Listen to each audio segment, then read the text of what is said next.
جی بالکل، آج آزاد کشمیر کا 77واں یوم تاسیس انتہائی ملی جوش و جذبے کے ساتھ منایا جا رہا ہے۔ اس حوالے سے آزاد کشمیر کے مختلف شہروں میں آج صبح ہی تقاریب کا سلسلہ شروع ہو گیا تھا۔ میرپور آزاد کشمیر کی بات کی جائے تو میرپور آزاد کشمیر میں آج کی سب سے بڑی جو تقریب ہے یہ بلدیہ کے سبززار میں منعقد ہوئی، جہاں پر جو ڈپٹی کمشنر میرپور، وزیر برقیات اور ضلعی انتظامیہ، سول سوسائٹی اور طلبہ و طالبات کی بڑی تعداد نے شرکت کی، جہاں پر جو ہے وہ پاکستان اور آزاد کشمیر کے پرچموں کی پرچم کشائی کی گئی اور مقررین نے خطاب کرتے ہوئے جو مقبوضہ کشمیر میں بسنے والے ہمارے بہن بھائی ہیں ان کی قربانیوں کو لازوال قرار دیتے ہوئے کہا کہ جب تک وہ ہمارے بہن بھائی آزاد ہو کر ہمارے ساتھ شامل نہیں ہو جاتے اس خوشی میں، تب تک جو ہماری خوشی ہے یہ نامکمل ہے۔ انشاءاللہ بہت جلد آزاد ہو کر جو ہے وہ ہمارے ساتھ جو ہے وہ اس خوشی میں شریک ہو گئے ہمارے مقبوضہ کشمیر کے بہن بھائی۔ اور اقوام عالم سے مقررین نے خطاب کرتے ہوئے کہا کہ جو بھارت ہے اس پر دباؤ ڈالا جائے کہ بھارت جو ہے وہ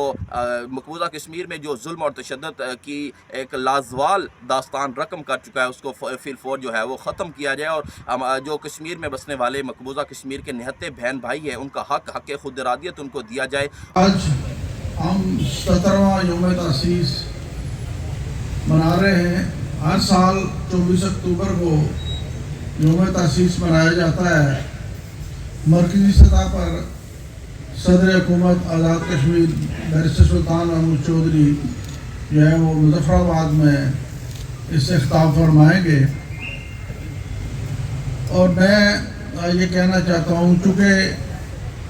ہمارا یہ ابھی آزادی کی تکمیل نہیں ہوئی ہے، ہم لوگ یہاں پر آزاد خطے میں سانس لے رہے ہیں، لیکن ہمارے 1.25 کروڑ بھائی جو ہیں وہ مقبوضہ کشمیر میں ہیں اور ان کی آزادی ہنوز ابھی ہونا ہے۔ لیکن وہ دن دور نہیں، چونکہ بھارت جو ہے وہ ان پہ جرم کر رہا ہے، صبر کر رہا ہے، جبر کر رہا ہے، تو وہ بھارت خود ہی اقوام متحدہ میں گیا تھا،